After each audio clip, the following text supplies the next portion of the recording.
अध्याय 381। मास्टर, पत्र भेज दिया गया है। मुझे लगता है कि लगभग सवा घंटे में वे आपको एस्कॉर्ट करने के लिए यहाँ आ जाएंगे। न्यूज़ वापस आ गया। डूडियन ने सिर हिलाया। उन नागरिकों के बारे में क्या जिन्हें आपने काम पर रखा है?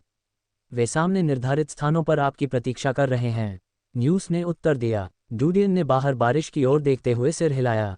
ऐसा लगता है कि यह बरसात का मौसम अब तक का सबसे लंबा मौसम है। रीड एक सशस्त्र दल के साथ महल की ओर आया। भीड़ ने उन्हें जाने दिया।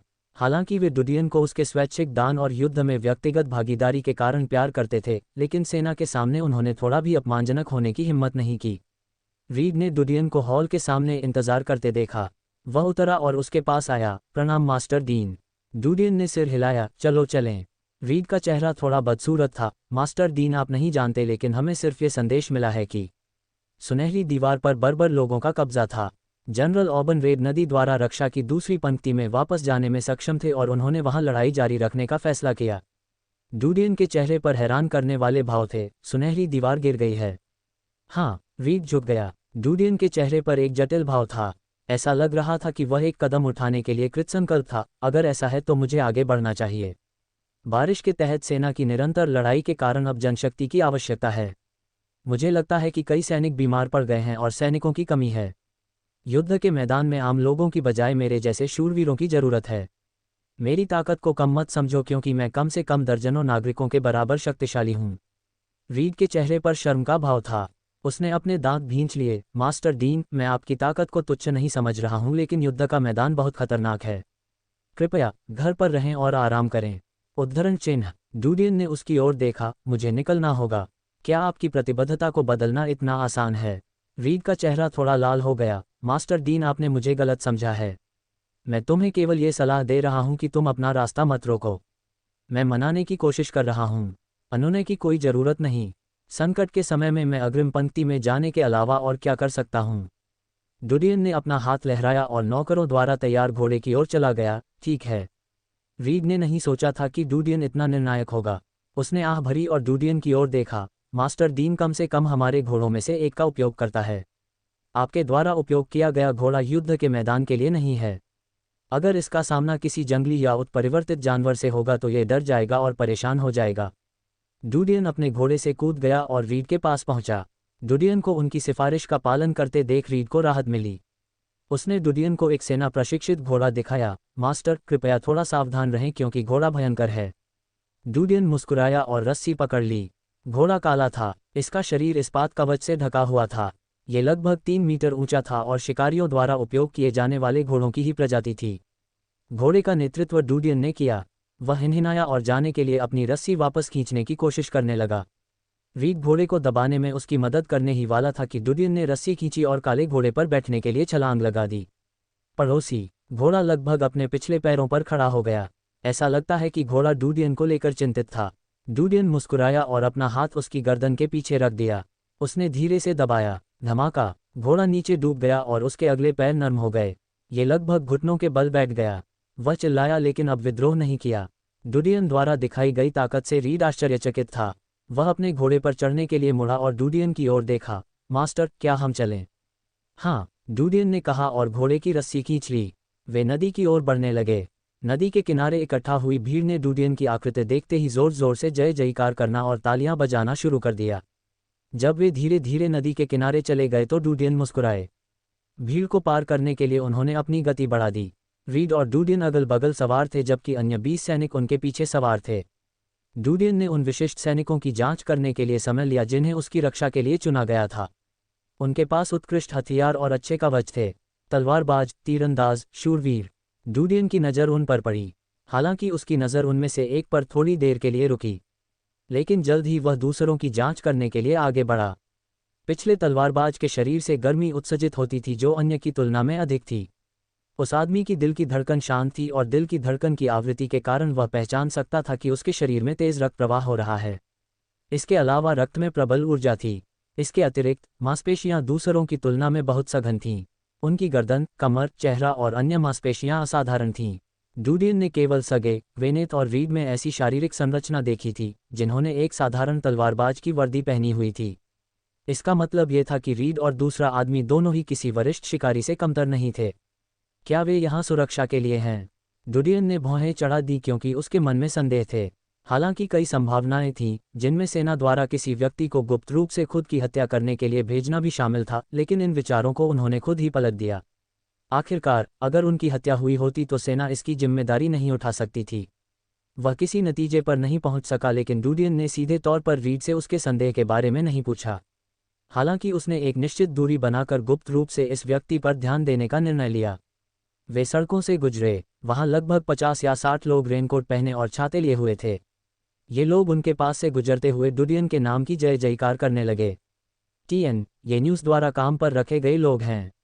रीड की भौहें चढ़ गईं क्योंकि वह सतर्क था। ऐसे समूहों के अंदर अंधेरे चर्च के लोग छिपे हो सकते हैं जो डुडियन पर हमला करना पसंद करेंगे। टीम सीधी रेखा में आगे बढ़ी। डुडियन के नाम के जोरदार जयकारों ने निवासियों का ध्यान आकर्षित किया। लोगों ने ऊपर देखने के लिए अपने घरों की खिड़कियां और दरवाजे खोल दिए। उनमें से कुछ ने उत्साहपूर्वक जय जयकार की। डुडियन घोड़े पर सवार होकर मुस्कुराया। यह एक शो था और सबसे बड़ा प्रभाव डालने के लिए उन्हें अपनी भूमिका पूरी तरह से निभानी थी। वीर वे थे जिनके नाम युद्ध के मैदान में उनकी मृत्यु के बाद केवल उनके दोस्तों और रिश्तेदारों को पता थे। यह उसका उद्देश्य नहीं था। मास्टर वास्तव में हर किसी से प्यार करता है। रीड ने लगातार जय जयकार सुनी और प्रशंसा से भरे स्वर में डुडियन से कहा। डुडियन ने मुस्कुराते हुए कहा, यदि आप दूसरों के साथ दयालुता से पेश आएंगे तो आपके साथ अच्छा व्यवहार किया जाएगा। ये सच है ना? हाँ मास्टर, रीड सहमत हुए। डुडियन और एस्कॉर्ट टीम वाणिज्यिक जिले के हलचल भरे इलाके से बाहर आए और उपनगरों में चले गए। रीड का चेहरा गंभीर हो गया और उसने टीम को डुडियन को घेरने का आदेश दिया। वे हीरे की संरचना में थे। रूप बदलने के बाद डुडियन ने देखा कि पिछला तलवारबाज उसके बगल में खड़ा था। समय समय पर वह अपनी बाईं ओर के तलवारबाज की जांच करता था। टीम रेड नदी के पास के मैदानों में आई। डुडियन अचानक रुक गए और टीम ने भी तुरंत प्रतिक्रिया दी और रुक गई। उन सभी ने डुडियन की ओर देखा। क्या आप मुझे लाल नदी के पास रक्षा की दूसरी पंक्ति में ले जाना चाहते हैं? जहां तक मेरी जानकारी है वहां केवल प्रारंभिक बाधा है। यदि बर्बर लोग वाणिज्यिक जिलों पर हमला करना चुनते हैं तो वे बर्फीले उत्तर या दक्षिण के दलदलों से रास्ता बदल सकते हैं। क्या उनके हमलों को रोकने में बहुत देर नहीं हो जाएगी? रीड चौंका। मास्टर, उन 2 स्थानों पर सैनिक तैनात हैं। यदि जंगली लोग दिखे तो अतिरिक्त सैनिक भेजे जाएंगे। सबसे सुरक्षित स्थान लाल नदी है और इस समय बर्बर लोग इस स्थान पर आक्रमण नहीं करेंगे। सबसे सुरक्षित? डुडियन ने जानबूझकर अपने चेहरे पर गुस्से का भाव दिखाया। क्या तुम बस मुझे नीची दृष्टि से देख रहे हो? मैं यहाँ आपकी सुरक्षा के लिए नहीं बल्कि दुश्मन को मारने के लिए आया हूँ। क्या तुम कायर हो? क्या तुम मौत से इतने डरते हो? रीड का चेहरा बदसूरत हो गया। उसने डुडियन की ओर गुस्से से देखते हुए रस्सियां भींच लीं, लेकिन उन्होंने खंडन करने की हिम्मत नहीं की। मास्टर, हम सभी योद्धा हैं जिन्होंने अनगिनत युद्ध क्षेत्रों का सामना किया है और अनगिनत सराहनीय कार्य अर्जित किए हैं। मुझे आशा है कि आप हमारा अपमान करना बंद कर देंगे। रीड ने आगे कहा, यह ऊपर से आपको रेड रिवर तक ले जाने का आदेश है। मैं आपकी मनोदशा समझ सकता हूँ। हम सब व्यक्तिगत रूप से शत्रुओं को मारने के लिए उत्सुक हैं, लेकिन सेना में आदेश तो आदेश ही होते हैं। मुझे आशा है कि आप हमें समझेंगे। डुडियन ने ठगा हुआ महसूस करते हुए भौहें चढ़ा लीं। हालांकि सेना उनके युद्ध के मैदान में उतरने से सहमत थी, लेकिन उन्हें चिंता थी कि उनके साथ कोई दुर्घटना हो सकती है। सेना जिम्मेदारी नहीं उठाना चाहती, इसलिए उन्होंने इस टीम का इस्तेमाल उनकी सुरक्षा के लिए किया है। हालांकि वास्तव में उन्होंने उसे कैद कर लिया था, लेकिन वह युद्ध के मैदान में सिर्फ दिखावे के लिए नहीं था। यदि उसे कोई कार्य नहीं मिल सका तो मेलोन कंसोर्टियम द्वारा उस पर पलटवार किया जाएगा। अध्याय 382। डुडियन ने चारों ओर देखा।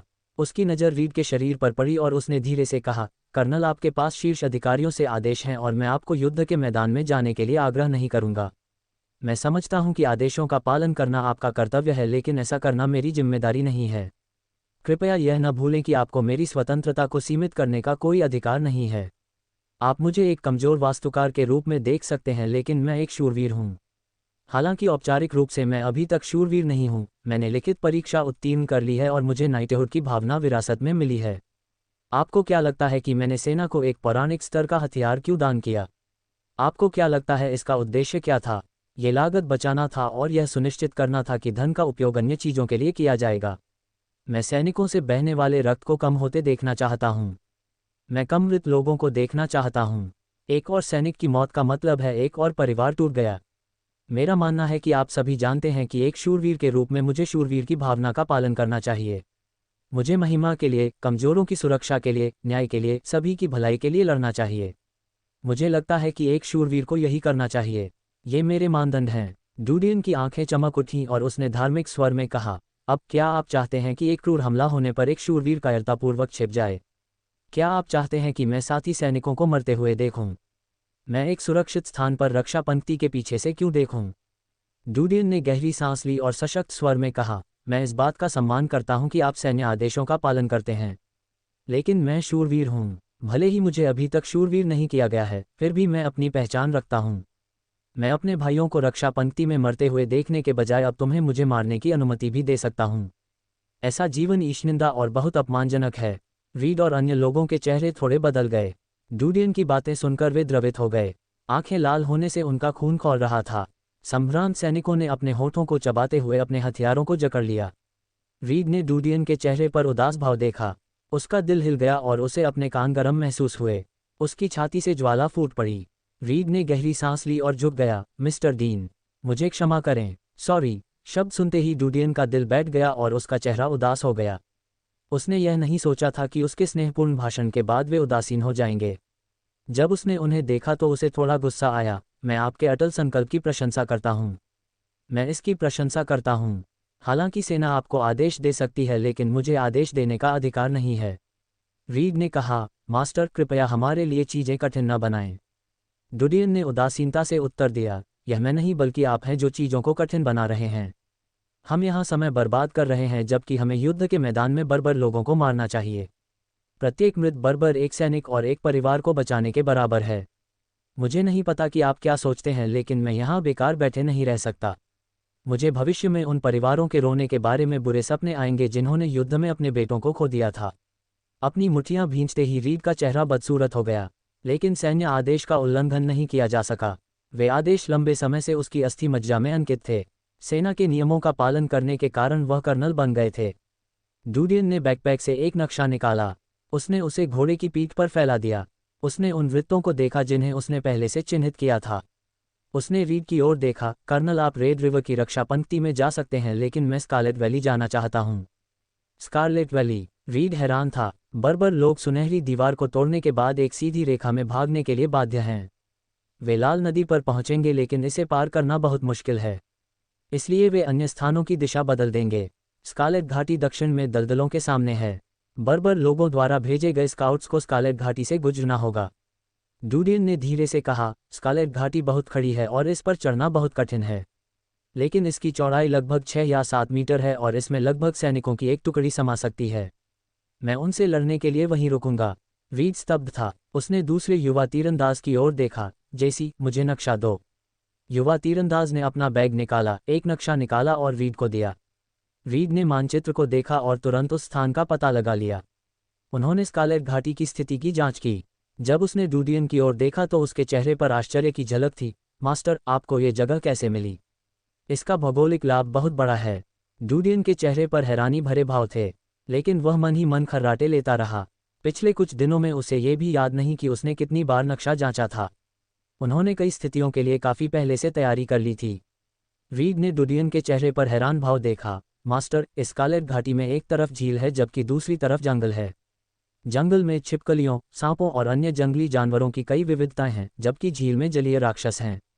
यहाँ तक कि अगर वे सुरक्षित रूप से जंगल से गुजरना चाहते हैं तो कुलीन सैनिकों को भारी हताहतों का सामना करना पड़ेगा। सबसे सुरक्षित रास्ता स्कारलेट घाटी लगता है, लेकिन इसका मतलब यह नहीं है कि स्कारलेट घाटी सुरक्षित है। वहाँ है, अगर हम घात लगाकर हमला कर सकें और घाटी के ऊपर से उन पर पत्थर फेंक सके तो हम उन्हें आसानी से खत्म कर सकते हैं। वहाँ खुद को बचाने का कोई तरीका नहीं है, लेकिन अधिकांश लोग इसकी शीघ्रता के लिए स्कारलेट कैन्यन को चुनेंगे। डूडियन ने उत्तर दिया, ऐसा लगता है कि मैंने एक अच्छा रास्ता चुना है। मैं अब जाऊंगा। जैसे ही उसने आगे बढ़ना शुरू किया, उसने आशा की रस्सियां खींच लीं। रीड ने जल्दी से कहा, मास्टर कृपया धीरे करें। हमारा मिशन आपको रेड नदी तक ले जाना था, लेकिन चूंकि आप स्कारलेट वैली जाने की जिद कर रहे हैं, अगर हम आपका अनुसरण करें तो क्या ये ठीक है? हाँ। डूडियन के होंठ थोड़े ऊपर की ओर मुड़े हुए थे। दरअसल वह जानता था कि रीड और अन्य लोग उसे किसी भी स्थिति में नहीं छोड़ेंगे। उन्होंने स्कारलेट वैली जाने का फैसला इसलिए किया क्योंकि वहाँ छोटे पैमाने पर ऑपरेशन होंगे। यदि वह अकेले जाता और बर्बर लोगों को मारता तो उसके पास उसकी गवाही देने के लिए कोई नहीं होता। इसके अलावा इस इलाके में एक बड़ा डरावना युद्ध होना असंभव था। रीड और अन्य लोगों को अपने पीछे चलने के लिए प्रेरित करने के लिए उनका रवैया शुरू से ही सख्त था। कैप्टन, हम नहीं हैं। एक तलवारबाज ने अपना मन बदलने की कोशिश करने के लिए रीड की ओर देखा। डूडियन ने भौहें चढ़ा दीं। वह पीछे मुड़ा और उस आदमी की ओर देखा और उसने जोर से कहा, सज्जनों, क्या आप सैन्य आदेशों को एक तरफ रखकर मेरे साथ दुश्मन को मारने को तैयार हैं? यदि आप चाहते हैं तो अपने हाथ ऊपर उठाएं। यह मत भूलिए कि मैंने सैन्य आदेशों के बावजूद ऐसा कहा था। सब ने हाथ खड़े कर दिए। तो हम चलते हैं, डूडियन ने हल्के से कहा। रीड मुस्कुराया। डूडियन निश्चित रूप से सबसे अद्भुत मास्टर था जिसे उसने देखा था। इसके अलावा वह सबसे बहादुर मास्टर था। उसने अपने होंठ चाटे और भीड़ की ओर देखा। भले ही घाटी के भीतर हमारा सामना बर्बर लोगों से हो जाए, फिर भी कोई बड़े पैमाने पर लड़ाई नहीं होगी। मालिक की रक्षा करने की पूरी कोशिश करें। हर चीज़ के लिए मैं ही जिम्मेदार रहूंगा।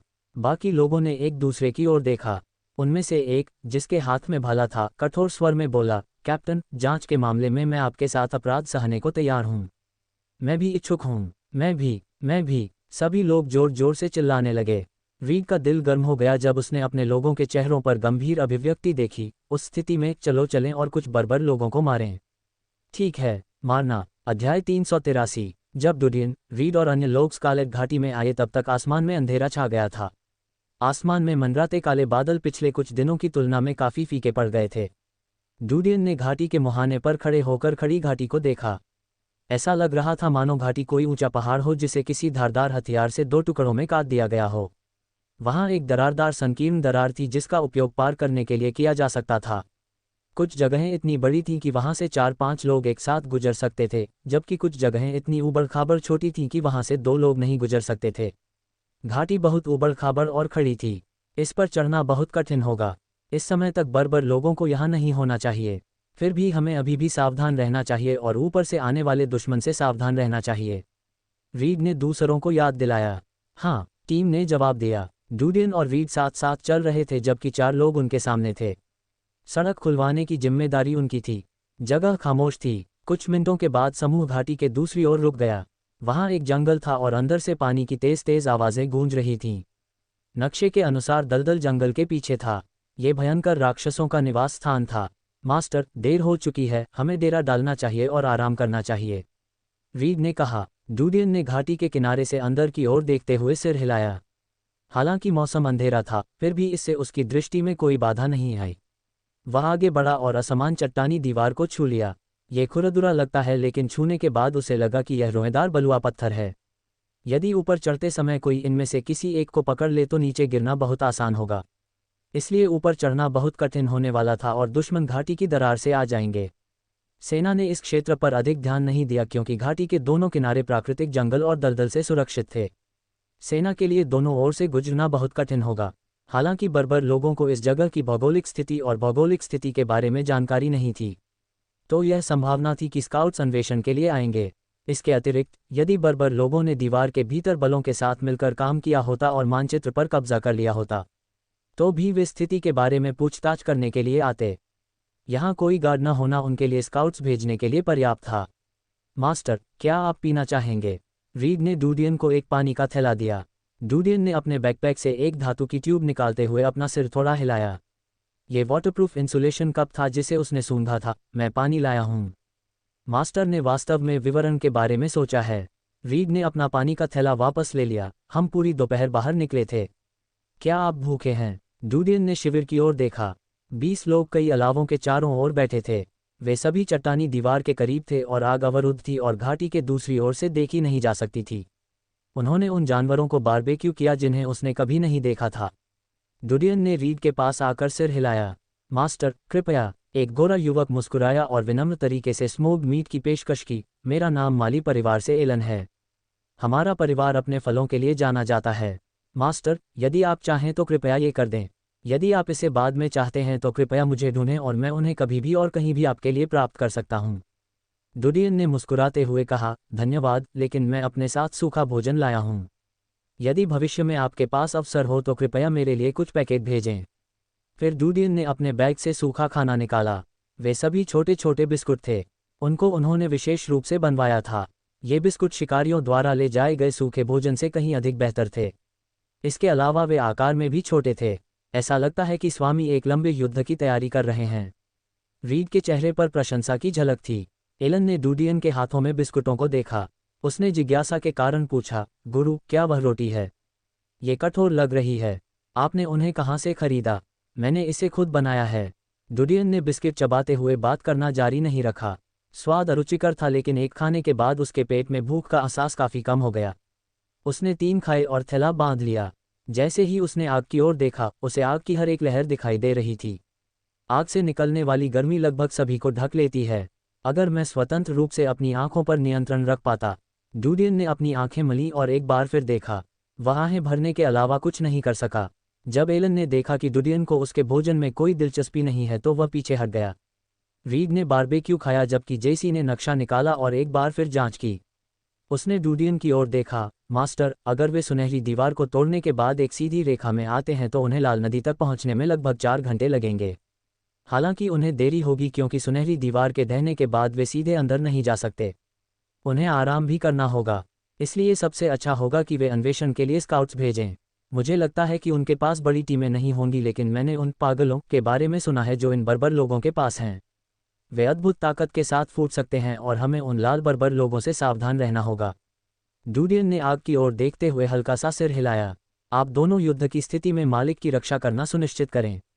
मालिक की सुरक्षा आपकी जिम्मेदारी होगी। बाकी दुश्मन को मारने के लिए पर्याप्त होगा। हाँ, जेसी ने सिर हिलाया। एलन हंसे। कप्तान, क्या ये संभव है कि बर्बर लोग यहाँ आने के बजाय रक्षा की दूसरी पंक्ति में चले जाएंगे? सतर्क रहना हमेशा अच्छा होता है।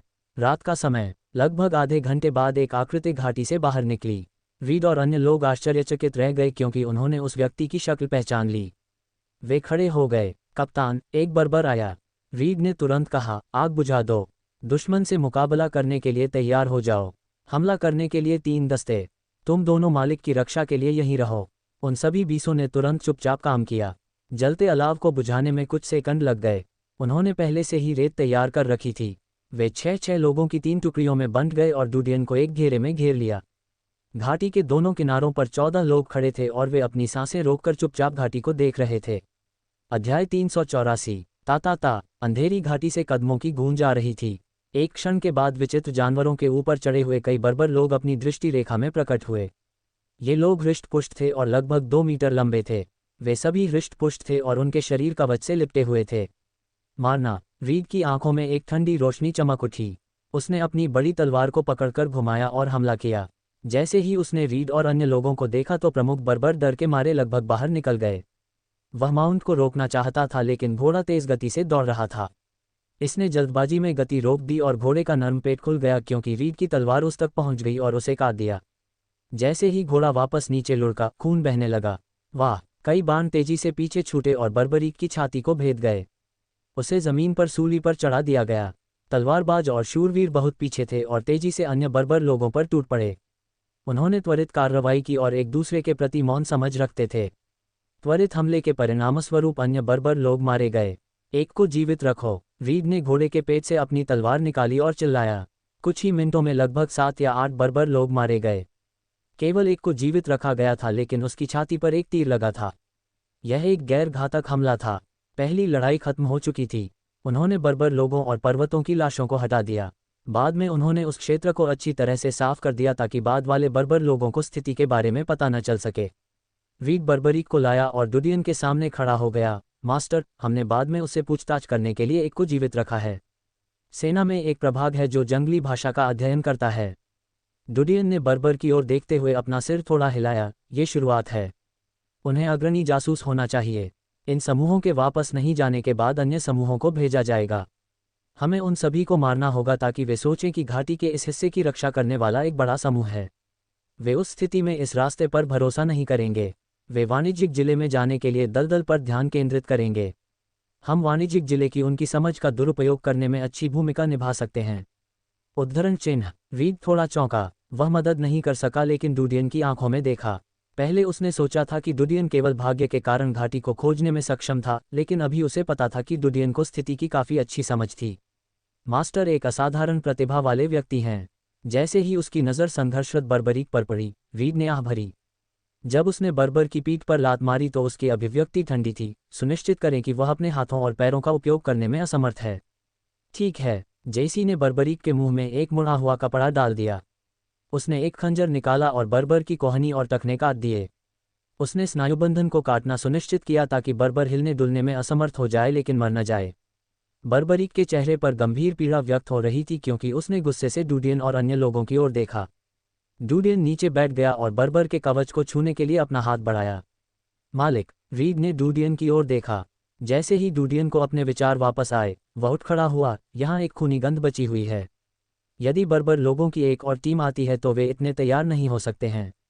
हमें कुछ जाल लगाना चाहिए। रीड थोड़ा चौंका और उसने सिर हिलाया। सच। वह पलटा और दूसरों को आदेश दिया। लगभग 1 घंटे बाद बर्बर लोगों का एक और समूह वहां आया। इन लोगों को खून की गंध महसूस हो रही थी, इसलिए वे अधिक सतर्क थे। हालांकि वे जाल में फंस गए थे और ज़्यादा देर तक टिक नहीं सके। उन सभी को रीड के लोगों ने मार डाला। हालांकि पहाड़ी पर सवार बर्बर लोगों में से एक को गोली नहीं मारी जा सकी और वह सफलतापूर्वक घाटी से बाहर भागने में सक्षम हो गया। इससे सभी को थोड़ी बेचैनी महसूस हुई। समय बीतता गया। बर्बर लोगों के कई समूह सामने आते रहे और उनमें से सभी को रीड और अन्य लोगों ने मार डाला क्योंकि वे जाल पर निर्भर थे। हालांकि बर्बर लोग बेहद क्रूर थे और सामान्य सैनिकों की तुलना में बहुत अधिक शक्तिशाली थे। तलवार चलाने वालों में से एक को गलती से बर्बर लोगों की राक्षसी सवारी ने सिर पर काट लिया। उसकी मौके पर ही मौत हो गई। लड़ाई के बाद सभी ने चुपचाप घाटी की ओर देखा। भीड़ ने बर्बर लोगों की कुछ और लहरों से लड़ना जारी रखा लेकिन लड़ाई के कारण उन्हें जो खुशी महसूस हुई वह खत्म हो गई थी। वे सभी समझ गए कि यह शुरुआत होने की संभावना है और उनकी संख्या बहुत कम थी। यदि बर्बर लोग उच्च आवृत्ति और बड़ी संख्या में सामने आते रहे तो उन्हें थकने और मारे जाने में देर नहीं लगेगी। रात में देर से वाह, काले विशालकाय भेड़ियों पर सवार बर्बर लोगों का एक दल स्कारलेट घाटी से होकर गुजरा। लगभग 3 मीटर ऊंचे तेंदुए जैसे घोड़े पर एक दुबली पतली आकृति सवार थी। वह भारी हथियारों से लैस थी। इसके अलावा तेंदुए जैसे माउंट पर स्टील का कवच था। इसके शरीर पर कठोर शल्क थे जिनमें मजबूत रक्षात्मक क्षमताएं भी थीं। वाह, राक्षस घाटी के सामने एक ऊंचे ढलान पर रुक गया। छरहरी काया आगे की ओर देख रही थी। एक क्षण बाद उसने अपने हाथ घाटी की दीवार की ओर बढ़ाए। बाद में उसने अपना हाथ वापस लाकर अपनी नाक के पास रखा और धीरे से सूंघा। वह पीछे मुड़ी और कानाफूसी के स्वर में अजीब भाषा में बोली। भेड़िया सवार दल के सदस्य घाटी में प्रवेश करने वाले पहले व्यक्ति थे। दुबली पतली महिला प्रवेश द्वार पर खड़ी होकर चुप थी। घाटी के दूसरे छोर पर कुलीन धनुर्धर समाचार लेकर वापस आया। रीड और अन्य लोग अपने नए शिकार से मिलने के लिए तुरंत उठे। अपने शिकार के लिए बिछाए गए जालों को देखते हुए उन्होंने अपने हाथों में हथियार भींच लिए। वाह, कवच के हिस्सों के घर्षण की आवाज़ घाटी से गूंजती थी। हालांकि ठंडी हवा की सीटियों के कारण ये बेहद कमज़ोर था। रीड का शरीर कमज़ोर नहीं था। जाहिर है उसने भी आवाज़ सुनी थी। जैसे ही उसने अपना हाथ उठाया और कुछ इशारे किए, उसका चेहरा थोड़ा बदल गया। वे घात लगाकर जा रहे थे। वाह वाह वाह। उसी समय 3 विशालकाय भेड़िए बाहर निकले। डूडियन और अन्य लोगों ने जानवरों और उन पर सवार बर्बर लोगों को देखा। डूडियन को आश्चर्य हुआ क्योंकि उसने देखा कि नए बर्बर लोगों के शरीर से निकलने वाली गर्मी पिछले बर्बर लोगों की तुलना में बहुत अधिक थी। यह ऐसा था मानो उनमें से प्रत्येक शरीर से एक छोटी सी लौ निकल रही हो। रीड जोर से दहाड़ा और सबसे पहले बाहर निकला। मारना। दोनों ओर से आक्रमण करते हुए 13 योद्धा गर्जना करने लगे। वाह, घाटी की दीवारों के पीछे छिपे धनुर्धारियों ने तीर छोड़े। कुछ तीर कवच द्वारा विक्षेपित हो गए जबकि अन्य बर्बर लोगों के शरीर में जा लगे। थम थम। बर्बर लोगों को पकड़ लिया गया। जिन भेड़ियों पर वे सवार थे उनमें से 3 में से 2 नीचे गिर गए। उनमें से एक के गले में गोली लगी और उसकी मौके पर ही मौत हो गई। दूसरा भाग्यशाली था क्योंकि वह नीचे गिर गया क्योंकि तीर विशाल भेड़िए के पंजे में लगा था। अस्थिरता के कारण उनका पतन हो गया था। रीड, एक शूरवीर और एक तलवारबाज बाहर भाग रहे थे। हालांकि इससे पहले कि वे बर्बर लोगों पर अंकुश लगा पाते, एक तेज भनभनाहट गूंज उठी। घाटी से तीर गिरने लगे। वे विशाल भेड़ियों के सिर के पीछे से उड़े और रीड तथा अन्य को घेर लिया। ये बुरा है। जैसे ही रीड ने तीरों को रोकने के लिए अपनी तलवार लहराई, उसका चेहरा बदल गया। हालांकि उसके पीछे के अन्य लोग इतने भाग्यशाली नहीं थे। उनमें से कुछ भागने में सफल रहे लेकिन दूसरों को सीने, बाहों या आंखों में चोटें लगीं। तलवार चलाने वाले ने एक ढाल का इस्तेमाल किया और अपने घायल साथी को पीछे हटने से रोकने के लिए उसके तीरों को रोक दिया। वाह, घाटी की दीवारों के पास छुपे तीरंदाज हैरान रह गए। उन्हें उम्मीद नहीं थी कि बर्बर लोगों के पास धनुर्धर होंगे। उन्होंने धनुष की प्रत्यंचा खींची और विशाल दीवार पर सवार बर्बरीक पर तीर चलाए। हालांकि वे दुश्मन पर प्रहार नहीं कर सके, कम से कम वे दुश्मन की भीषण आग का मुकाबला करने में सक्षम थे और यह रीड और अन्य लोगों की वापसी को कवर करने के लिए पर्याप्त था। विशाल भेड़ियों में से एक आगे की ओर झुक गया। उसके सिर पर एक हथियार फंसा हुआ था जो वायकट जैसा था। युद्ध में ये हथियार एक शैतान की तरह था जो सेना के सामान्य सैनिकों की तुलना में 10 गुना अधिक दुश्मनों का सफाया कर सकता था। बर्बरीक नीचे गिर गया। डुडियन और उसकी टीम की दृष्टि में अचानक बर्बर लोगों की एक टीम का पर्दाफाश हो गया। वे सभी एक ही विशालकाय भेड़िए पर सवार थे और भारी हथियारों से लैस थे। ऐसा लगता है कि वे लंबे समय से रीड और अन्य लोगों के हमले की उम्मीद कर रहे थे। गुस्से के कारण रीड का चेहरा बदल गया। वह दहाड़ने लगा और अपनी बड़ी तलवार लहराने लगा। उसने विशाल भेड़िए से गिरे हुए बर्बरीक का सिर धड़ से अलग कर दिया। बाद में उसने तीरों का विरोध करने के लिए अपनी तलवार लहराई, जबकि वह अन्य बर्बर लोगों के आने का इंतजार कर रहा था। टकराना टकराना। विशालकाय भेड़ियों पर सवार बर्बर लोग तार की ओर दौड़ पड़े। उन्होंने वही गलतियां दोहराईं। भेड़ियों के अगले पैर काट दिए गए और उनके शरीर नीचे लुढ़क गए। तार से छेदा हुआ विशालकाय भेड़िया अजीब ढंग से दहाड़ने लगा। पीछे से दौड़ता हुआ दूसरा विशालकाय भेड़िया अचानक कूद गया और जाल से बच गया। अपनी तलवार लहराते हुए रीड दहाड़ने लगा। अन्य लोग भी विशाल भेड़ियों पर सवार घुड़सवार सेना से मिलने के लिए एक साथ दौड़ पड़े। जब डुडियन ने कंठ के मुहाने पर खड़े होकर दृश्य देखा तो उसका चेहरा बदल गया। घाटी संकरी थी, लेकिन विशाल भेड़ियों पर सवार बर्बर लोग ताकत में मध्यवर्ती शिकारियों के करीब थे। अगर उन्हें बाहर निकाला गया तो उनकी हत्या भी की जा सकती है। लेकिन फिलहाल ऐसा लग रहा था कि रीड और अन्य लोग इसका सामना नहीं कर पाएंगे, क्योंकि वे हमला करने के लिए विशाल भेड़ियों का भी इस्तेमाल कर रहे थे। कम से कम संख्या की दृष्टि से तो शत्रु प्रभावी था। अध्याय 385। जल्दी आप लोग उनके साथ जुड़ें।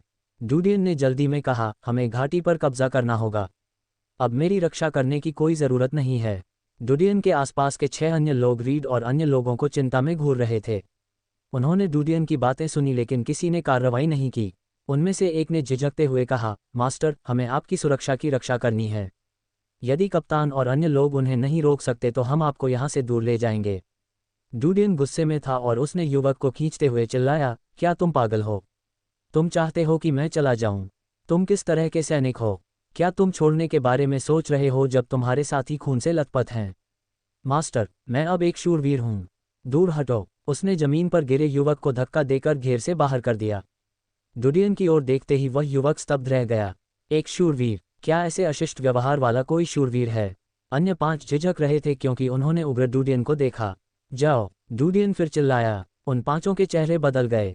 उनमें से एक ने अपने दांत भींच लिए, अपना हथियार निकाला और घाटी की ओर दौड़ पड़ा। जाहिर तौर पर उसे इस पल की ज्यादा परवाह नहीं थी। अन्य कुछ लोग थोड़ी देर के लिए झिझके, लेकिन अंततः अपने हथियार संभाले और ऊपर की ओर दौड़े। डुडियन के साथ केवल 2 लोग बचे थे। डुडियन ने अपने बगल में बैठे पिछले तलवारबाज को देखा।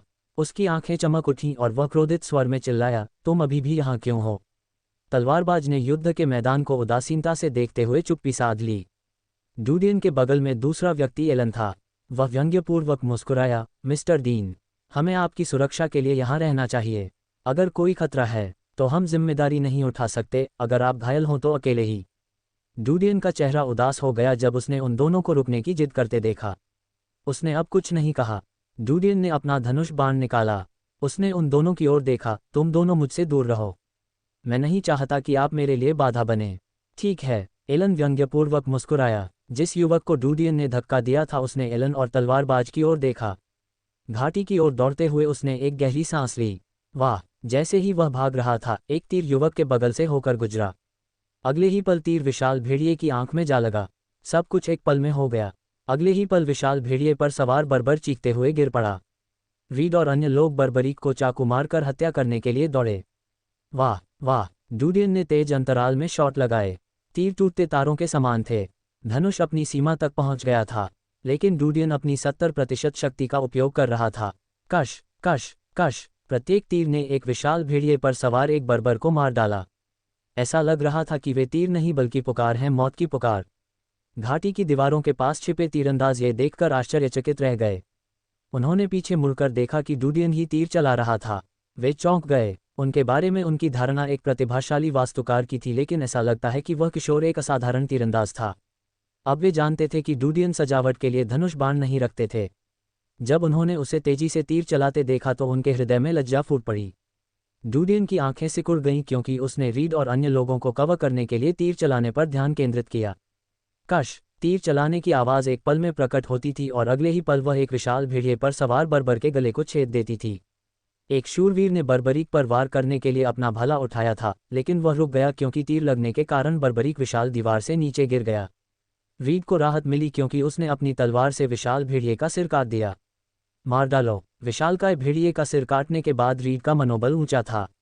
जैसे जैसे चारों ओर दहाड़ें गूंजती गईं, युद्ध और अधिक भयावह होता गया।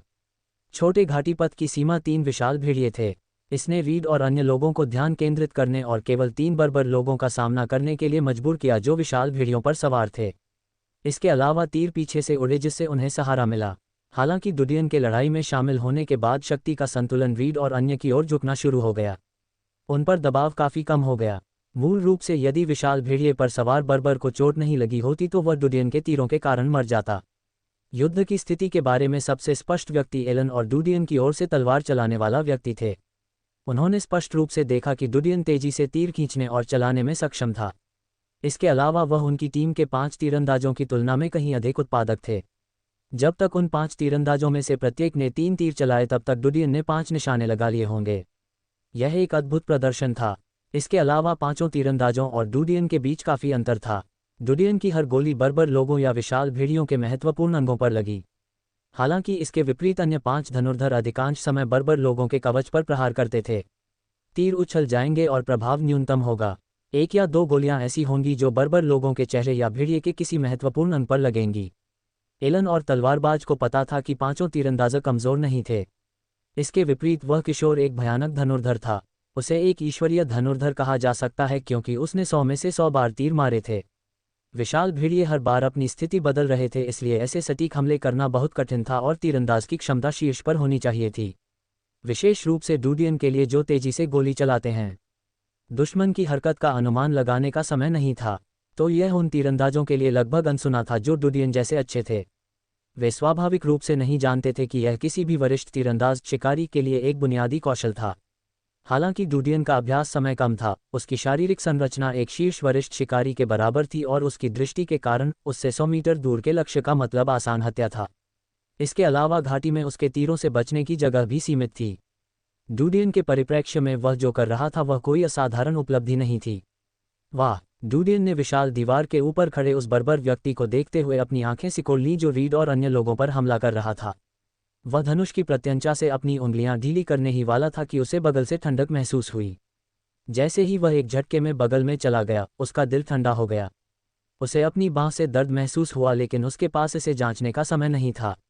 उसने तलवार चलाने वाले की ओर उदासीनता से देखते हुए अपना खंजर निकाल लिया। हालांकि वह तीर चला रहा था, फिर भी वह अन्य धनुर्धारियों से बिल्कुल अलग था। डुडियन तीर चलाने में लीन नहीं था, लेकिन उसका कुछ ध्यान तलवार चलाने वाले पर केंद्रित था। ऐसी संभावना थी कि उसे सेना द्वारा गुप्त रूप से रक्षा करने या उसकी हत्या करने के लिए भेजा गया था। 2 विकल्प थे। वह ये नहीं समझा सका कि एक वरिष्ठ शिकारी के समान युद्ध शक्ति वाला व्यक्ति एक साधारण तलवारबाज के रूप में एक टीम में क्यों छिपा रहेगा। यात्रा के दौरान वह तलवार चलाने वाले को देखता रहा। वह व्यक्ति जानबूझकर या अनजाने में हर समय डुडियन के पास आता था। यहाँ तक कि जब रीड अपने बचाव के लिए लोगों की व्यवस्था कर रहा था तब भी वह व्यक्ति ऐसी जगह पर खड़ा था जहाँ से उसे स्वचालित रूप से चुना गया था। अध्याय 386। तलवार चलाने वाले की आंखों में सदमा का निशान था। उसे उम्मीद नहीं थी कि डुडियन, जो तीरंदाजी पर ध्यान केंद्रित कर रहा था, उसके घातक प्रहार से बच जाएगा। इतनी तीव्र कार्रवाई तो तलवार चलाने वाला भी नहीं कर पाएगा। त्वरित कार्रवाई के परिणामस्वरूप डुडियन की बांह पर केवल एक खरोंच आई। एलन हैरान रह गया क्योंकि वह मौके पर ही जम गया। डुडियन ने तलवारबाज को घूरते हुए अपने दाहिने हाथ से खंजर भींच लिया। उसके दिमाग में कई विचार कौंध रहे थे, लेकिन उसने यह उम्मीद नहीं की थी कि युद्ध के मैदान में उसे सबसे बड़ा खतरा दुश्मन से नहीं बल्कि पीछे से होगा। वह जानता था कि यदि उसके पास विखंडन के जादुई निशान और उसके कारण धरती के हिलने वाले परिवर्तन नहीं होते तो अब तक उसके दिल पर वार हो चुका होता। वाह! तलवारबाज एक पल के लिए चौंक गया, लेकिन उसने तुरंत प्रतिक्रिया व्यक्त की। उसने फिर से हमला करने के लिए तलवार का इस्तेमाल किया। डुडियन पीछे नहीं हटे बल्कि तलवार चलाने वाले की ओर बढ़े। उसने तेजी से कदम उठाया और तलवार चलाने वाले की तलवार को अपने खंजर से रोक दिया और दुश्मन की छाती के पास पहुंच गया। उसने ताकत झोंक दी, लेकिन वह तलवार चलाने वाले को तलवार गिराने के लिए मजबूर नहीं कर सका। इसके बजाय डुडियन ने उसके चेहरे पर मुक्का मारा। चेहरे पर चोट लगने से तलवार चलाने वाला पकड़ा गया। डुडियन ने तलवार चलाने वाले को पकड़ते ही गुर्राना शुरू कर दिया। तलवारबाज पूरी तरह से हैरान रह गया क्योंकि डुडियन के बारे में उसे जो जानकारी मिली वह वास्तविकता से असंगत थी। उत्तरार्ध को एक मध्यवर्ती शिकारी माना जाता था, लेकिन वास्तव में उसकी शारीरिक संरचना एक वरिष्ठ शिकारी से बेहतर थी। उसका शरीर डुडियन के शरीर के साथ तालमेल नहीं बिठा सका। तलवारबाज के दिमाग में केवल एक ही विचार कौंध रहा था। डूडियन ने छुपाई थी अपनी असली ताकत। एक 16 वर्षीय किशोर के पास एक वरिष्ठ शिकारी जैसी युद्ध शक्ति होना बिल्कुल अकल्पनीय था। तलवार चलाने वाले ने अपने चेहरे पर दर्द को रोकने के लिए अपने दांत भींच लिए और मारने के लिए फिर से अपनी तलवार लहराए। तलवार ने नृत्य किया और डूडियन के शरीर को घेर लिया। वह अद्भुत तलवार कला का प्रदर्शन कर रहा था। डूडियन की पुतलियां सिकुड़ गईं, ऐसा लगा जैसे उसकी आंखें धीरे से समायोजित हो गई हों। तेज तलवार का प्रेत धीरे धीरे पता लगाया जाने लगा। उसे ये दृश्य स्थिर चित्रों जैसा प्रतीत हुआ। तलवार के प्रक्षेप पथ की जांच करते समय उसने अपनी आंखें नहीं झपकाईं। जैसे ही डूडियन ने अंतर देखा और अपनी चाल चली, अचानक डूडियन की आंखें चमक उठीं। डिंग! खंजर ने तलवार को अवरुद्ध कर दिया और डूडियन ने अपने घायल बाएं हाथ का इस्तेमाल करके तलवारबाज की छाती पर जोरदार मुक्का मारा। तलवारबाज की छाती पर कवच फंस गया। डूडियन की आंखें तलवारबाज के दिल पर मुक्के का असर देख पा रही थीं। वह बुरी तरह सिकुड़ गया और बुरी तरह कांपने लगा। हृदय के आसपास का मांस धीरे धीरे हिल गया, जिसके परिणामस्वरूप रक्त प्रवाह खराब हो गया। कुछ कदम पीछे हटते ही तलवारबाज के मुंह से खून निकलने लगा। डूडियन ने तुरंत उसे पकड़ लिया और खंजर लहराया। इससे तलवार चलाने वाले की कलाई कट गई, जिसके हाथ में तलवार थी, और खून बहने लगा। तलवार चलाने वाला पलटकर लड़ने के बजाय भाग गया। जैसे ही उसने खंजर बाहर फेंका, डूडियन की आंखें ठंडी हो गईं। इसने आदमी की पीठ पर गोली मारी। तलवार चलाने वाला लगभग गिर पड़ा, लेकिन फिर भी लड़खड़ाते हुए भागने में कामयाब रहा। डूडियन ने अपना धनुष उठाया और एक तीर निकाला। उसने लक्ष्य करके गोली चला दी।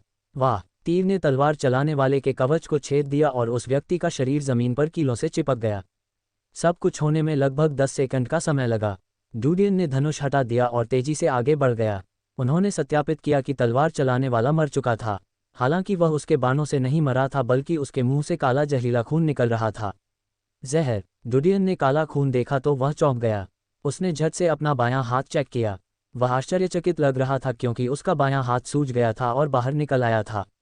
उसने इसे संभाल लिया। तंत्रिका क्षति के कारण डूडियन अपने बाएं हाथ में अजीबता महसूस नहीं कर पा रहा था।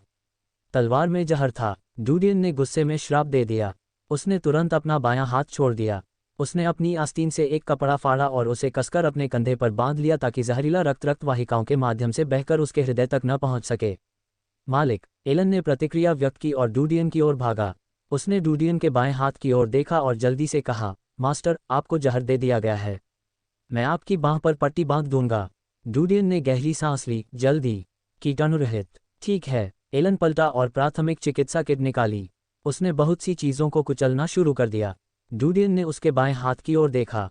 जुरांजी के जादू के निशान चले जाने के बाद विषाक्त पदार्थों के प्रति उसकी प्रतिरोधक क्षमता बहुत कम हो गई थी। उन्हें एहसास हुआ कि भविष्य में उन्हें जहरों के लिए किसी प्रकार की प्राथमिक चिकित्सा दवा ढूंढनी होगी। चलो भी! डूडियन ने एलन की ओर देखा। उसके हाथ में खंजर था और उसके चेहरे पर जानलेवा और गंभीर भाव थे। खंजर से अत्यंत गहरा तरल पदार्थ बह रहा था। ये कीटाणु शोधन के लिए अल्कोहल जैसा प्रतीत नहीं हुआ। जैसे ही डूडियन ने कलाबाजी मारी, उसकी पुतलियां सिकुड़ गईं। वह एलन के वार से बच गया। उसने देखा कि एलन खंजर लहराकर उसकी छाती पर हमला करने की कोशिश कर रहा था। वहां एक और है। डूडियन की आंखें गुस्से से खुली रह गईं। वह एलन के हमले से बच गया और युवक के पेट पर वार कर दिया। उसके दाहिने हाथ ने एलन के गले को पकड़ लिया और उसे मरोड़ दिया। एलन के पास चीखने का भी समय नहीं था। उसका शरीर बिना आवाज के जमीन पर गिर पड़ा। जमीन पर बैठते ही डूडियन की सांसें थम गईं। उसने अपनी बांह पर पट्टी बांधने के लिए प्राथमिक चिकित्सा किट निकाली। हालांकि उसका ध्यान घाटी से बर्बर लोगों की दहाड़ ने खींचा। उसने पीछे मुड़कर देखा कि विशाल भेड़ियों पर बर्बर लोगों के हमलों के कारण रीड और अन्य लोग पीछे हट रहे थे। डूडियन ने अपनी मुट्ठी भींच ली। उसने प्राथमिक चिकित्सा किट उठाए और घाटी के मुहाने के पास एक दीवार के पास खड़े एक युवक की ओर आया। वह चिल्लाया, आओ, मेरे घाव पर पट्टी बांधो। डूडियन की अचानक उपस्थिति देखकर युवक आश्चर्यचकित रह गया। डूडियन का बायां हाथ घायल देखकर वह डर गया। उसने जल्दी से कहा, मास्टर, क्या आपको चोट लगी है? इस पर पट्टी बांधो। समय दबाव डाल रहा था और युद्ध के मैदान से गूंजने वाली आवाजें और अधिक अराजक हो गईं। डूडियन अब और धैर्य नहीं रख सकता था। युवक एक पल के लिए डर गया और झिझक गया।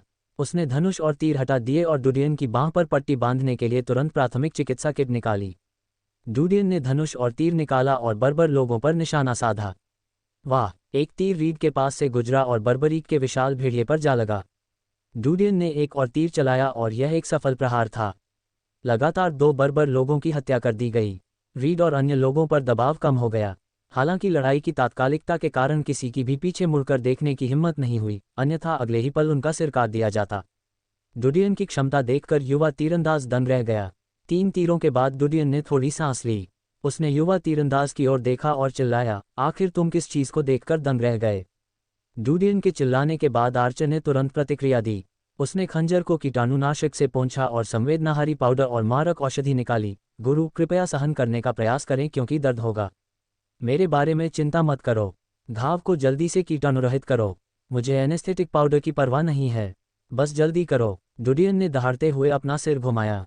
उसने सामने की ओर भाग रहे विशाल भेड़ियों पर बर्बर लोगों पर गोली चलानी शुरू कर दी। अध्याय 387। क्या मुझे एनेस्थेटिक पाउडर का उपयोग नहीं करना चाहिए? डुडियन की बातें सुनकर तीरंदाज झिझका। उसने देखा कि डुडियन की बांह एक खराब विष से संक्रमित थी। उन्हें इसे तुरंत साफ करना पड़ा क्योंकि स्थिति बेहद जरूरी थी। अगर वह एनेस्थेटिक पाउडर का इस्तेमाल करता था तो उसे 5 से 10 सेकंड तक इंतजार करना पड़ता था।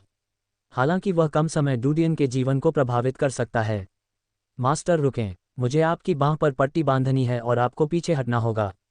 डुडियन ने लक्ष्य करके तीर चलाए। दूसरा तीर विशाल भेड़िए पर सवार बर्बरीक के गले में लगा। उसने अपना सिर घुमाया और युवा तीरंदाज की ओर देखा।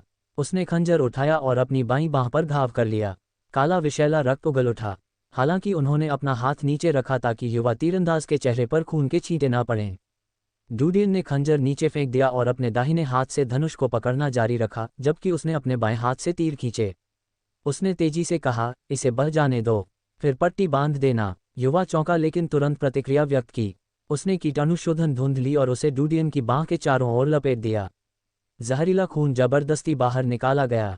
डुडियन ने तीर निकाले और उन्हें अपने पैरों के सामने मिट्टी में गाड़ दिया। पट्टी की वजह से उन्हें पीछे से बाहर निकालने में असुविधा हो रही थी। तेजी से तीर चलाते समय उसने रीड और अन्य लोगों को घूर कर देखा। डुडियन की बांह पर पट्टी बांधते समय युवा तीरंदाज को कठिनाइयों का सामना करना पड़ रहा था क्योंकि वह लगातार हिल रही थी। उसे डुडियन की भुजाओं की गति का अनुसरण करना था। सौभाग्य से डुडियन का हाथ उसी सीमा में चला गया।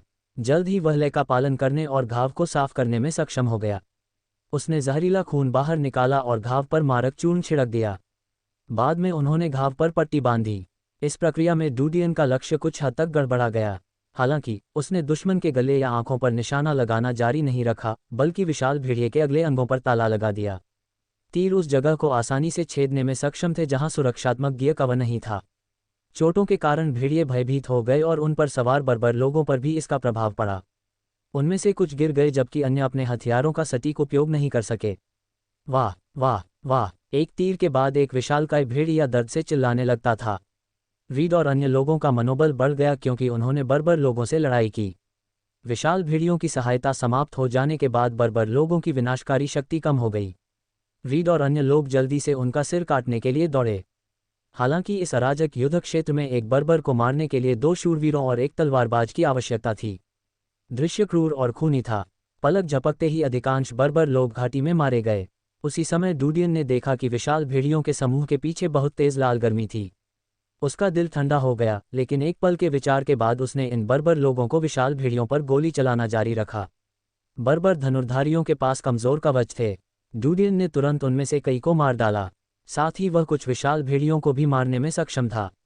डुडियन ने घूमकर अपनी बांह पर पट्टी बांध रहे युवक की ओर देखा। उन्होंने देखा कि उनका बायां हाथ काफी सूज गया है। उसने राहत की सांस ली।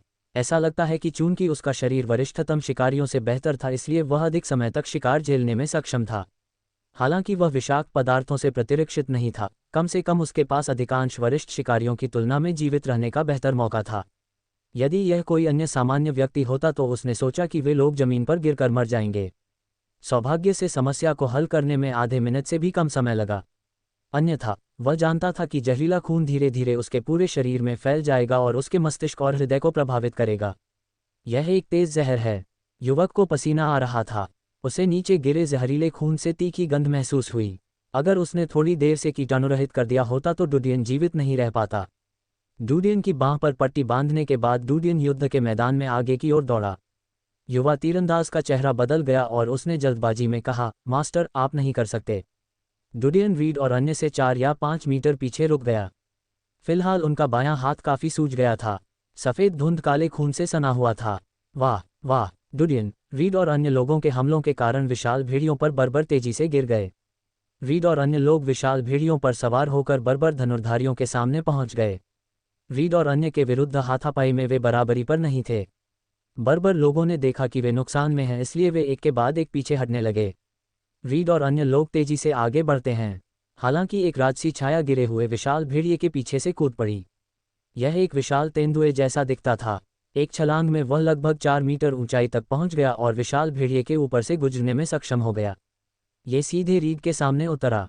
रीड चौंक गया क्योंकि उसने तेजी से अपनी तलवार उठाई।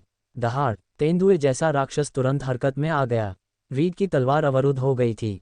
अगले ही पल उसने रीड की तलवार पकड़ ली। रीड ने संघर्ष करने और तलवार वापस खींचने की कोशिश की। हालांकि अगले ही पल उसे फटने जैसा दर्द महसूस हुआ। उसने ऊपर देखा तो एक छाया उसकी ओर आ रही थी।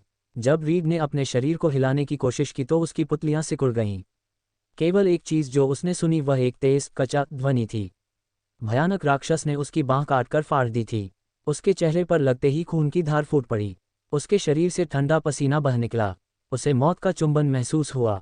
कप्तान! उसके बगल में एक तलवारबाज ने दहाड़ते हुए अपनी ढाल उठाई और रीड के सामने रुकने के लिए दौड़ा। धमाका! भयानक राक्षस का अगला पंजा ढाल पर चढ़ गया। भारी बल ने ढाल को गिरा दिया और तलवारबाज को कुचल दिया गया। ढाल के नीचे से खून बह रहा था। हालांकि इस महत्वपूर्ण क्षण में रीड तेंदुए जैसे राक्षस के सामने से पीछे हटने में सक्षम था। ये दृश्य देखकर रीड पागल हो गया। उसने अपने बाएं हाथ का उपयोग एक मृत शूरवीर का भाला उठाने के लिए किया और भयानक राक्षस की ओर दौड़ पड़ा। राक्षस की पीठ पर एक दुबली पतली स्त्री बैठी थी। उसने जानवरों के बालों से बना कवच और शेर का हेलमेट पहना हुआ था। जब उसने पागल रीड को अपनी ओर दौड़ते देखा तो वह खर्राटे लेने लगी। उसने हाथ में छुरी लहराई। वाह! जल्दबाजी में झुकने के कारण महिला की पुतलियां सिकुड़ गईं। वाह! जैसे ही वह झुकी, दूसरा तीर उसके शरीर में जा लगा। इसने जानवरों के बालों से बने कवच को छेद दिया, लेकिन केवल सेंध लगाने में ही सफल रहा। महिला ने सिर उठाया। जैसे ही उसने घाटी के सामने की ओर ध्यान से देखा, उसका चेहरा पीला पड़ गया। रीड और अन्य लोग वापस भाग गए जबकि पतला शरीर तेंदुए जैसे राक्षस पर खड़ा था। उसने घाटी के मुहाने पर एक छोटी सी आकृति खड़ी देखी। उसने धनुष पकड़ रखा था क्योंकि उसके चेहरे पर उदासीनता के भाव थे। यह आंकड़ा अन्य सैनिकों से बिल्कुल अलग था। वह बर्फ की तरह ठंडा था। वह स्पष्ट रूप से महसूस करने में सक्षम थी कि किशोरी घाटी के मुहाने पर सबसे भयानक अस्तित्व थी। उसकी दृष्टि में केवल वही मौजूद था जो उसे धमकी दे सकता था। एक आदमी। अध्याय 388। दृश्य को देखते ही डूडियन की भौहें सिकुड़ गईं। वह धनुष की प्रत्यंचा खींचने के लिए अपनी पूरी शक्ति का उपयोग नहीं करना चाहता था। दरअसल अगर वह पूरा खिंचाव करता तो एक वरिष्ठ शिकारी को भी उसके शॉट से बचने में दिक्कत होती, लेकिन वह अपने बाएं हाथ को लेकर चिंतित था। वह नहीं चाहता था कि उसके बाएं हाथ के स्वास्थ्य पर अप्रत्याशित प्रभाव पड़े। डुडियन ने रीड को फिर से बाहर निकलते देखा और एक बार फिर धनुष पर निशाना साधा। इवटे ने किशोरी को खुद पर निशाना साधते हुए देखा। उसके दिल में गुस्सा भड़क उठा क्योंकि उसने तेंदुए जैसी पहाड़ी की तरफ से रस्सी खोल दी और अपनी ढाल ले ली। वह हमेशा इस विश्वास पर कायम रही कि ढाल एक योद्धा की शर्म होती है। हालांकि इस समय उसके पास ज्यादा विकल्प नहीं थे। जब डुडियन ने दुश्मन को ढाल निकालते देखा तो उसकी भौहें तन गईं। अचानक एक चाल में उसका हाथ नीचे गिर गया क्योंकि उसका निशाना महिला के नीचे की माउंट पर था। मारना! उसी समय रीड, जिसके हाथ में भाला था, और 2 अन्य तलवारबाज दहाड़ते हुए राक्षस पर झपटे। इवटे का चेहरा बदल गया क्योंकि वह ढाल के साथ राक्षस के शरीर को तीरों से बचाने के लिए झुकी, जबकि उसने तलवारबाज पर हमला करने के लिए छुरी लहराई। कश कश! दोनों तलवारबाजों को चाकू से काट दिया गया। इसके अलावा छुरी इतनी अच्छी थी कि वह उनके कवच को भेदने और उनके सिर काटने में सक्षम थी। दोनों तलवारबाज तुरंत मारे गए। इसके अलावा रीड के भाले के हमले को भी काट दिया गया। रीड का चेहरा क्रोध के कारण लगभग विकृत हो गया था क्योंकि उसने दोनों तलवारबाजों को मौके पर ही मरते देखा था। उसने अपने दांत भींच लिए, लेकिन जल्द ही उसे तर्क करने का तरीका आ गया। जैसे ही उसे अपना मिशन याद आया, वह मुड़ा और भाग गया। उनका उद्देश्य कभी भी घाटी की रक्षा करना नहीं था, बल्कि यह सुनिश्चित करना था कि डुडियन का जीवन खतरे में न हो। उन्हें वाणिज्यिक जिले के दक्षिण को गिरने देने के बजाय डुडियन के जीवन पर अधिक ध्यान देना था। वह डुडियन को युद्ध के मैदान में मरने नहीं दे सकता था। इसके अलावा भले ही वाणिज्यिक जिले का दक्षिणी हिस्सा गिर गया हो, बचाव के लिए अन्य हिस्सों से सेना जुटाना संभव था। खोया हुआ वापस पाने का मौका हमेशा रहता था। जब रीड दौड़ने के लिए मुड़ा तो एक तीर उसके सिर के पास से गुजरा। रीड ने देखा कि वह पतली आकृति घाटी के मुहाने पर खड़ी है और धनुष की डोरी खींच रही है। वह स्तब्ध रह गया। अगले ही पल रीड के पीछे से एक दर्दनाक चीख की आवाज गूंज उठी। रीड ने पीछे मुड़कर देखा तो क्रूर राक्षस के जबड़े पर एक तीर लगा था। उसने दर्द से अपना सिर हिलाया क्योंकि तीर उसके दांतों और होठों के बीच की जगह में लगा था। रीड चौंक गया लेकिन उसने एक भी पल नहीं गंवाया और वह मुड़ा और जल्दी से भागा। उसने डुडियन को घाटी के मुहाने पर खड़े होकर तीर चलाते देखा। तीर उसकी बगल से निकल गए। इसके अलावा हर बार जब कोई तीर उसके पास से गुजरता था तो एक दर्दनाक चीख गूंजती थी। जानवर की चीखें सुनकर इवेट क्रोधित हो गई। दीवार के लोग बहुत घृणित थे। इसके अलावा वह अपनी ढाल का उपयोग करके तीरों को रोकने में सक्षम नहीं थी। तीरों की विनाशकारी शक्ति बहुत प्रबल थी और यहाँ तक कि जानवरों के सुरक्षात्मक अग्रभाग भी बेकार थे। कश कश, उसने दीवार से लोगों को मारने के लिए छुरे का इस्तेमाल किया, लेकिन उसकी निगाहें तीर चलाने वाले युवा लड़के पर टिकी थीं। वह पर्वत के पीछे से कूद पड़ी। इवेट छलांग लगाने और रीड तक पहुंचने में सक्षम था। उसने अपनी गति बढ़ाने के लिए अपने पैरों को रीड के कंधे पर मारा। टकराना, रीड का शरीर नीचे झुक गया लेकिन आखिरी क्षण में इवेटे ने उलटफेर कर दिया। जमीन पर उतरने के बाद इवेटे डुडियन की ओर आगे बढ़ी। उसने डुडियन के तीरों से खुद को बचाने के लिए अपनी ढाल का इस्तेमाल किया। सेना के 4 तीरंदाजों ने उस पर तीर चलाना शुरू कर दिया लेकिन 10 मीटर की दूरी थी और वह ढाल का उपयोग करके तीरों को रोकने में सक्षम थी। कुछ ही सेकंड में वह घाटी की टूटी हुई दीवारों के पीछे छिपे तीरंदाजों तक पहुंच गई। इवेटे ने तीरंदाजों का सिर धड़ से अलग करने के लिए अपनी छुरी का इस्तेमाल किया। डुडियन की आंखें उदास थीं जब उसने तेजी से आती हुई मादा बर्बर को देखा। उसने धनुष बाण हटा दिए और कमर से तलवार खींच ली। जैसे ही उसका ध्यान उसके शरीर पर गया, उसकी आंखें सिकुड़ गईं। जब उसने ढाल को डुडियन की ओर आगे बढ़ाया तो इवेट ने दहाड़ लगाई, जबकि उसने छुरी को ढाल के पीछे छिपा दिया। डुडियन का दिल शांत था। उसने ढाल और उसके पीछे छुरी देखी। जिस क्षण इवेटे ने छुरी से हमला किया, उसकी आंखें केंद्रित हो गईं और वह स्थिर चित्रों की एक त्वरित स्क्रॉल की तरह छुरी के प्रक्षेप पथ को देखने में सक्षम हो गया। यह उसके लिए जानकारी को संसाधित करने और कार्रवाई के सर्वोत्तम तरीके पर निर्णय लेने के लिए पर्याप्त था। छुरी के हमले से बचने के लिए उसका सिर थोड़ा पीछे की ओर झुक गया जबकि उसके हाथ में मौजूद तलवार छुरी को घुमाने के लिए बाहर निकल गई। उसी समय उसका बायां हाथ आगे बढ़ा और उसने ढाल का किनारा पकड़ लिया। जाने दो, डुडियन जोर से दहाड़ा। इवेटे दहाड़ से चौंक गया। इसके अलावा ढाल अचानक डुडियन की ओर खींची गई। अनजाने में उसने उसे पीछे खींचने की कोशिश की लेकिन उसे दुश्मन की भयानक ताकत का एहसास हुआ। वह जानती थी कि उसका लगभग पूरा व्यक्तित्व छीन लिया जाएगा, इसलिए उसकी उंगलियों ने ढाल को ढीला कर दिया। डुडियन ने फ्रिस्बी की तरह ढाल को फेंक दिया। वह अंधेरे में गायब हो गया। इवेटे ने डुडियन की गर्दन की ओर छुरी लहराई। डुडियन ने छुरी का प्रक्षेप पथ देखा तो उसने उसे रोकने के लिए तलवार उठा ली। तलवार उसे रोकने में सक्षम थी लेकिन छुरी की गति कम नहीं हुई। डुडियन की पुतलियां सिकुड़ गईं क्योंकि वह तेजी से नीचे झुका और अपने पूरे शरीर को धक्का दिया क्योंकि उसने अपनी सारी ताकत अपने पैरों के तलवों पर लगा दी। उसका सिर शत्रु का पेट है। डुडियन को ऐसी दुष्ट चाल चलते देख इवेट आश्चर्यचकित रह गई। उसने डुडियन की पीठ को काटने के लिए तुरंत छुरी का इस्तेमाल किया। उसका मानना था कि वह छुरी से बच नहीं पाएगा। टकराना, डुडियन का सिर इवेटी के पेट के निचले हिस्से से टकरा गया और उसके शरीर का संतुलन बिगड़ गया और वह जमीन पर गिर गई। हालांकि उसके हाथ में छुरा डुडियन की पीठ पर भी मारा गया था। यह उसके कवच को भेदने में सक्षम था लेकिन इतनी गहराई तक नहीं घुस सका कि उसके शरीर को काट सके। लेकिन वहां खून के लंबे धब्बे थे। डुडियन को अपने बाएं हाथ पर लगी चोट के कारण दर्द महसूस नहीं हुआ। हालांकि उसी समय उन्हें अपनी पीठ में जलन महसूस हुई। इससे उसके हृदय में हत्या करने का प्रबल इरादा जाग उठा। इससे पहले कि वह उठ पाती, वह बर्बर लड़की की ओर लपका। उसने उसकी बांह पकड़ ली और जमकर उसकी कलाई मरोड़ दी। कक्का, इवेटे के कंधे उखड़ गए और वह दर्द से चिल्लाने लगी। डुडियन तेजी से आगे बढ़ा और उसका गला पकड़ लिया। स्प्लिटर के जादुई निशान मिलने के बाद उसके नाखून पहले की तुलना में बहुत तेज हो गए। हालांकि अब उसके पास धातु को काटने की क्षमता नहीं थी, लेकिन कम से कम अभी तो कीलों में तीखापन था और वे मुलायम पदार्थों के विरुद्ध प्रभावी थे। एक मजबूत जकड़न के कारण उसके नाखून इवेटे की गर्दन की त्वचा में घुस गए। नहीं, इवेटे दर्द से चिल्लाए। डुडियन उसे मौके पर ही मारना चाहता था लेकिन उसकी अचानक रोने की आवाज़ सुनकर वह रुक गया। अंग्रेजी, इवेटे ने डुडियन की व्याकुलता को देखा, इसलिए उसका हाथ उसे मारने के लिए जमीन से एक पत्थर पर चढ़ गया। डुडियन ने प्रतिक्रिया करते हुए पत्थर छुड़ाने के लिए उसका दूसरा हाथ पकड़ा और फिर उसके चेहरे पर थप्पड़ मारा। क्या तुम मरना चाहती हो? इवेट दर्द में होने के बावजूद स्तब्ध थी। डुडियन को पता था कि दीवारों के भीतर के लोग बर्बर लोगों की भाषा नहीं समझ सकते। हालांकि उसी समय उसने रीड और अन्य लोगों के कदमों की आहट देखी, इसलिए उसने अंग्रेजी में बातचीत करना बंद कर दिया। उसने उसकी गर्दन को ढीला नहीं छोड़ा, जबकि उसने उसकी दूसरी बांह पकड़ ली और उसे अचानक जोरदार मोड़ से खींच लिया। कच, उसकी दूसरी भुजा कंधे से अलग हो गई थी। अध्याय 389। मास्टर, क्या आप ठीक हैं? रीड और अन्य लोगों ने डुडियन का समर्थन करने की कोशिश की लेकिन डुडियन की असाधारण ताकत देखी। वे मादा बर्बरीक द्वारा दिखाई गई शक्ति से परिचित थे, इसलिए उनके हृदय में व्याकुलता उत्पन्न हो गई। लेकिन चिंताजनक भावना तब सदमे में बदल गई जब वह महिला बर्बर, जिसने आसानी से एक तलवारबाज का सिर काट दिया था, डूडियन द्वारा युद्धाभ्यास से पराजित हो गई और उसे परास्त कर दिया गया। डूडियन ने मादा बर्बर को अपनी ओर खींचा और उसके पेट में अपने घुटने से वार किया। जब तक रीड और अन्य लोगों ने उस तक पहुंचने की कोशिश की, तब तक उसका लगभग दम घुट चुका था। मैं ठीक हूं। अन्य बर्बर लोगों को मार डालो, उन्हें भागने मत दो। रीड और अन्य लोग जल्दी से वापस घाटी की ओर चले गए। सेना के तीरंदाज जो भेड़ियों के पीछे छिपे हुए थे, वे भी बचे हुए कुछ बर्बर तीरंदाजों के खिलाफ लड़ने के लिए आगे बढ़े।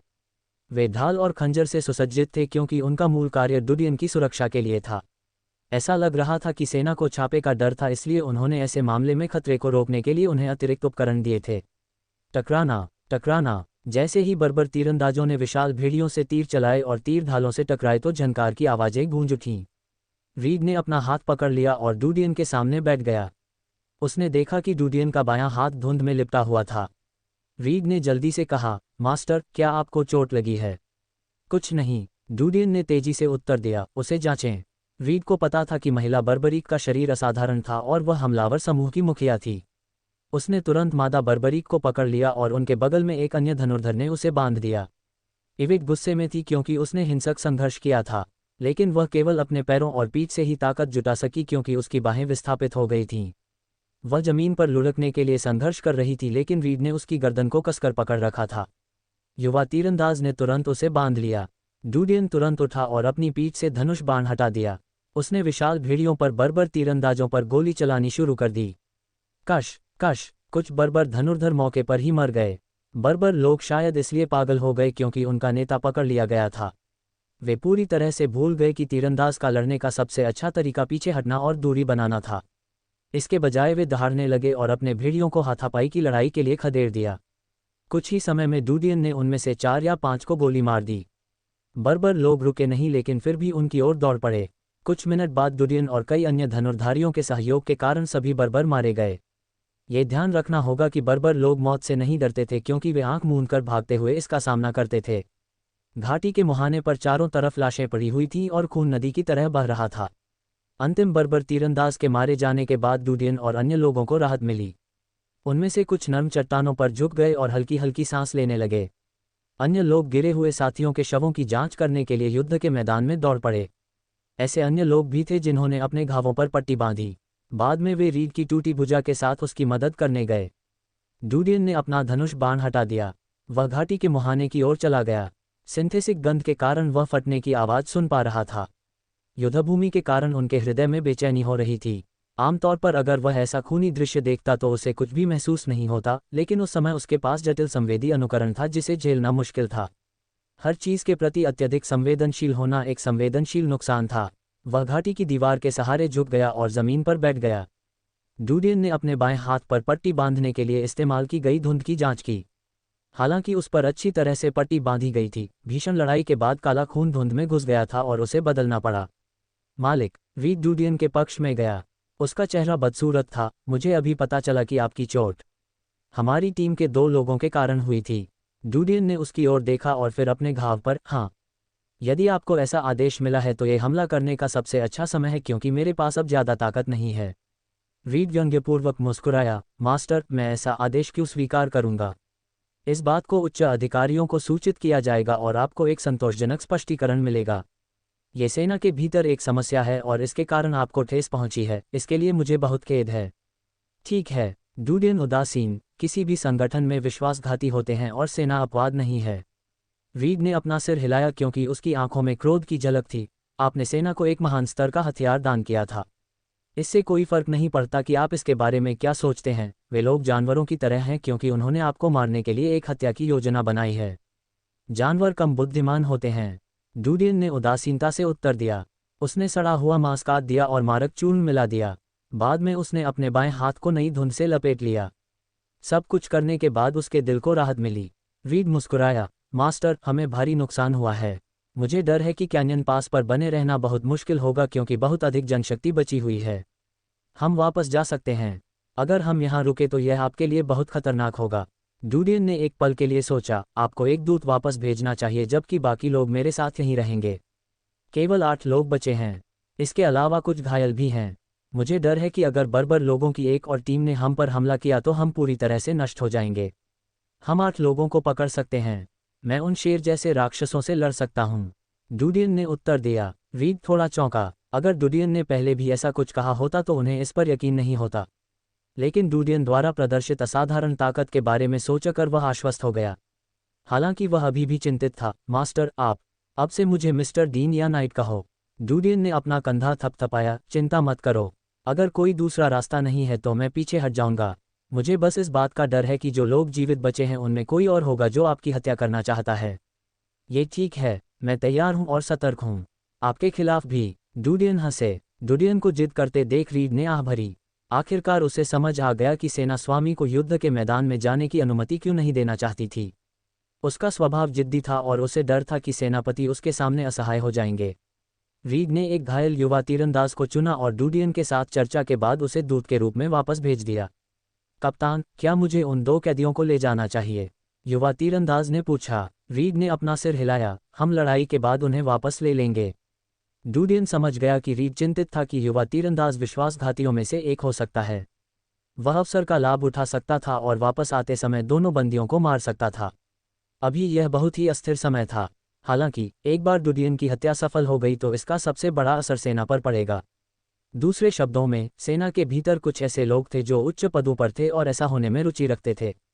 अन्यथा एक महान शक्ति थी जो उच्च स्तर के सैन्य कर्मियों तक पहुंच रखने वाले लोगों में प्रवेश करने और उन्हें नियंत्रित करने में सक्षम थी। इसके अलावा ये लोग संभवतः बर्बर लोगों के साथ मिलीभगत करने वाले भी थे।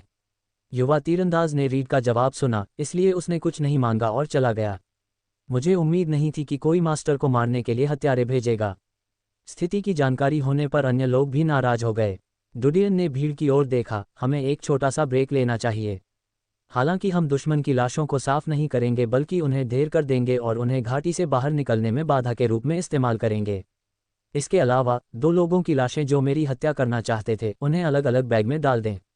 उनकी लाशों से कुछ सुराग मिलना संभव हो सकता है। रीड ने दूसरों को कार्रवाई करने का आदेश दिया।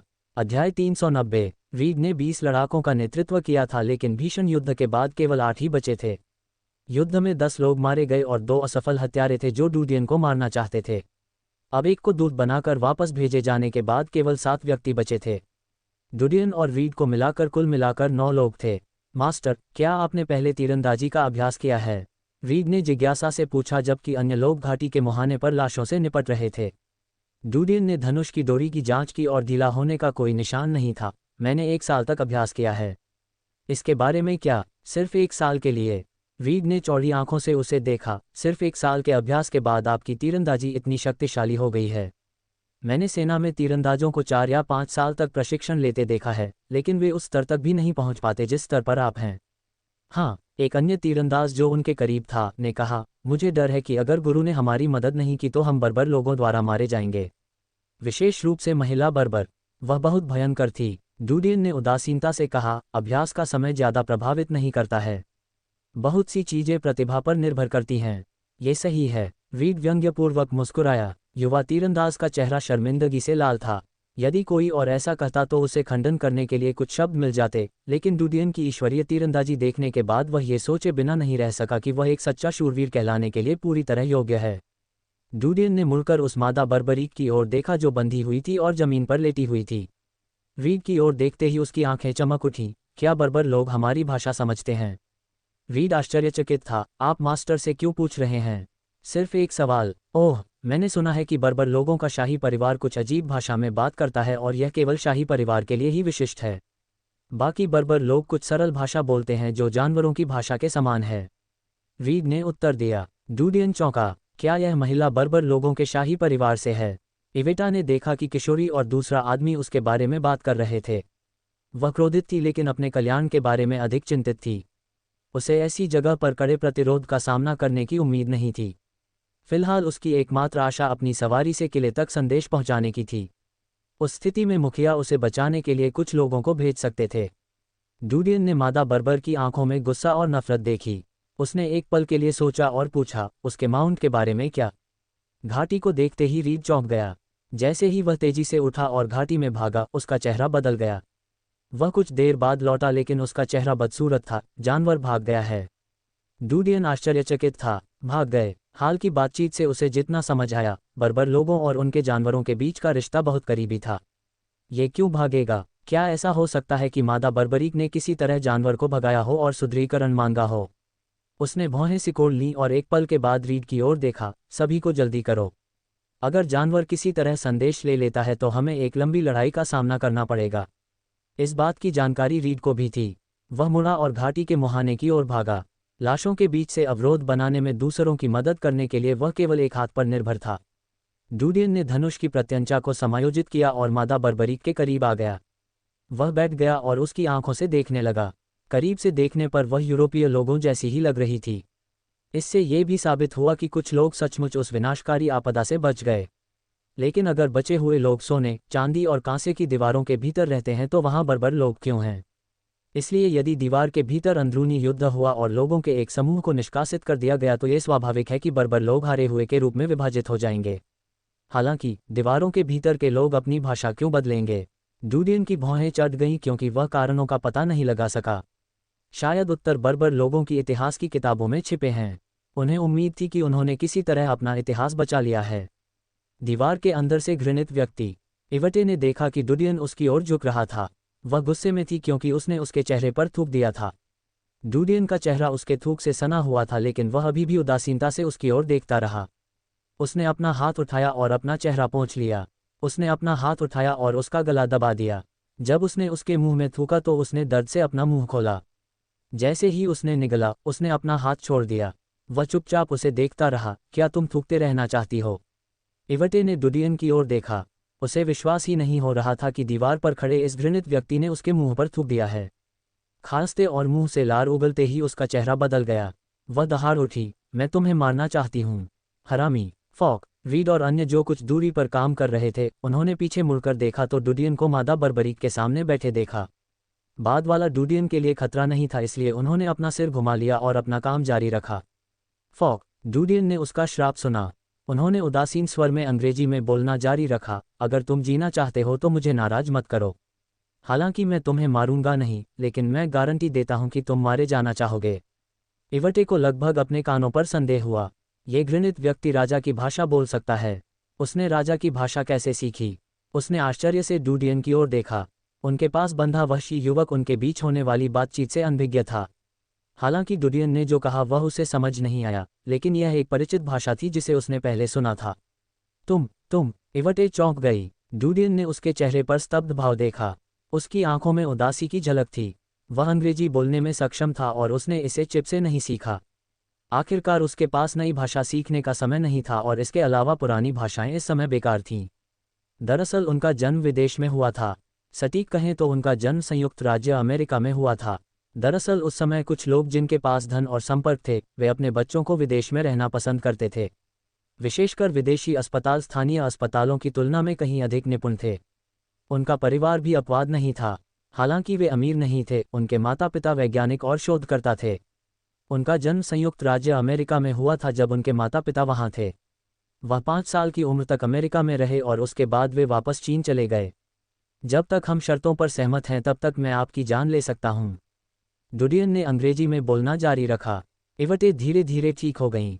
उसे विश्वास ही नहीं हो रहा था कि कोई ऐसा व्यक्ति भी होगा जो चारदीवारी के भीतर रहता होगा और शाही परिवार की भाषा बोल सकता है। राजपरिवार के सदस्यों के लिए यह भाषा सीखना बहुत कठिन था। उसके लिए सीखना विशेष रूप से कठिन था। आप कौन हैं? इवटे पूछने के अलावा कुछ नहीं कर सकी। डूडियन ने भौहें चढ़ाईं। यह महत्वपूर्ण नहीं है कि मैं कौन हूं। सवाल यह है कि क्या आप जीना चाहते हैं? बिल्कुल, इवटे ने उत्तर देने में संकोच नहीं किया। मैं यही सुनना चाहता था। डूडियन ने उसे घूर कर देखा। इवटे ने झिझकते हुए कहा, तुमने मुझे क्यों नहीं मारा?